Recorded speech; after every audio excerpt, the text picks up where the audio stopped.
พุทธยกขันเข่าสบาทขันเก่าน้ำรังอาจารย์ได้ขนาดเด้อพุทธคุณนางธรรมคุณนางสังฆคุณนางพุทโธเมนะโธธัมโมเมนะโธสังโฆเมนะโธพุทธรัตนะไตรยัง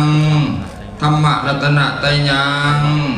สังฆรัตนะไตรยังสารนังกัสสามิอะหังพันเตโพสัตนังสาลีนังสัปุวังสัพลังพุทธกะสังขังบินดิปตัง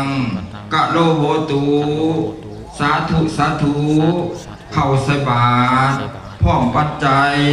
เรียกเครื่องที่เป็นบริวารของก็น้อยทั้งหลายได้มีหลายบ่น้อยบ่ได้ขึ้นเกียรติข่อยเมามัวยกขึ้นหัวท่านทอดใจเกียงปอดใสดีเพราะแม่นางทอนันนี้ได้จำจือหมายซื้อไว้ทุกคนมีทางในกรุงพลกรุงพันทางสีทุกทีพร้อมอินพรมได้เสด็จลงมานิยมเข้าใส่บาตรพร้อมกินของทานดอมพุงขาทั้งหลายในเวลาวันนี้เพื่อประโยชน์และความสุขอีกประการหนึ่งหมู่ขน้อยทั้งหลายพอบูชาส่วนบุญไปหอดไปถึงผู้มีคุณทั้งหลายที่ได้การนำไปแล้วได้มาสาธุโมทนาดอมพงขาทั้งหลายสิ้นกันละนานเทินสาธุสาธุ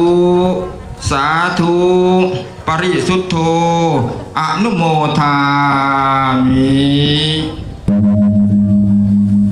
โดยเตรียมข้าวพ่อคารวะยันน้ำพอกันเล่นเด้อเตรียมน้ำยาเด้อเอาโอเคก่อนเกณฑ์ปัจจัยก่อนหน่อยเนาะเอาเกณฑ์ปัจจัยก่อนโดยเกณฑ์ปัจจัยเอาปัจจัยมาเกณฑ์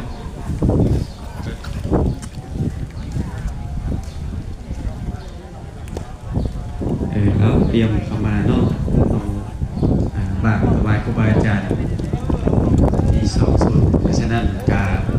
เพื่อความสะดวกสบายเนาะขอเจริญพรทานเดียวคือทานบุญยอมวรศักดิ์สิทธิ์ทางนายครับศรัทธาองค์พระโยมในถวายบาทให้พ่อแม่ครูบาอาจารย์เนาะเจริญพรขึ้นมาตอนหน้าพระมหาเถระเลยเด้อ